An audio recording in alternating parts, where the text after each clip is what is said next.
Okay, today I'm going to be demonstrating how to sew a dart.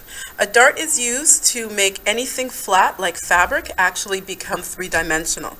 So we're going to sew a dart sample on a piece of fabric, but the same thing works whether you're doing a shirt dart or a skirt dart. So I have my fabric here, and the next thing I'll need is tracing paper.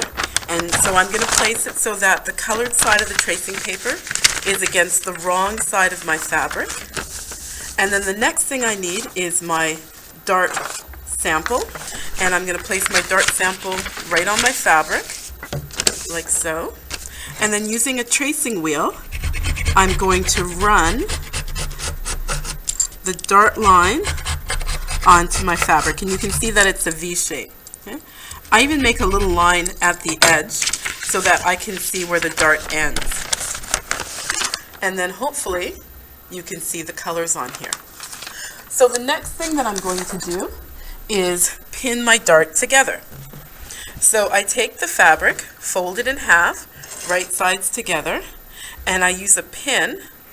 I poke the pin in the line, and it should come out on the other side. If it does, then I pin it.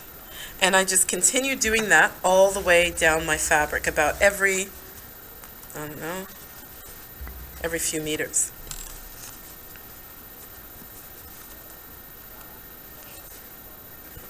And usually once you start, then the rest should be a lot easier. Go.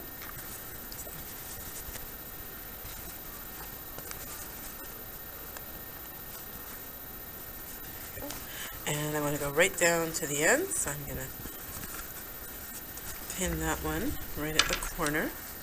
And I usually put a pin right at the end of my dart, so I know where I have to end.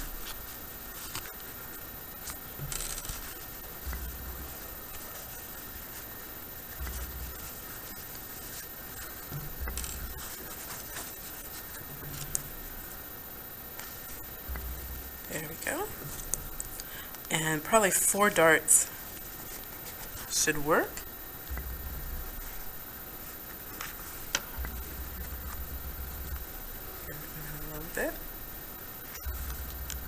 Okay, there we go.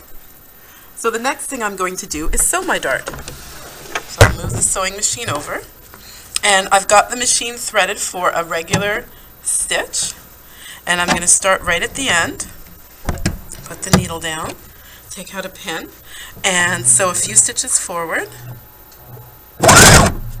and then back stitch.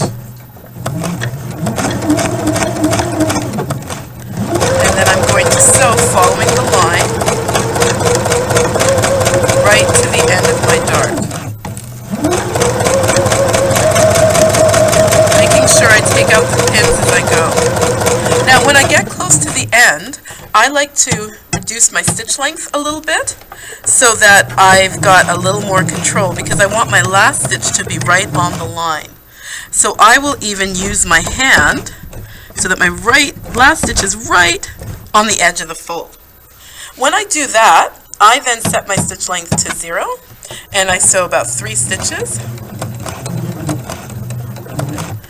Then I pull it off the fabric, and I sew about 3 stitches. Then I cut, and I've got a dart. So you can see that my square fabric is now diagonal. A good dart right at the tip should have no bubble. If you see a bubble, then you haven't sewn right to the end. My next step is to take it to the iron and press it flat, and I've created a really good dart. When I press it, I want to make sure that my needle goes right, or the tip of my iron goes right in the middle to capture it. And there you have a dart.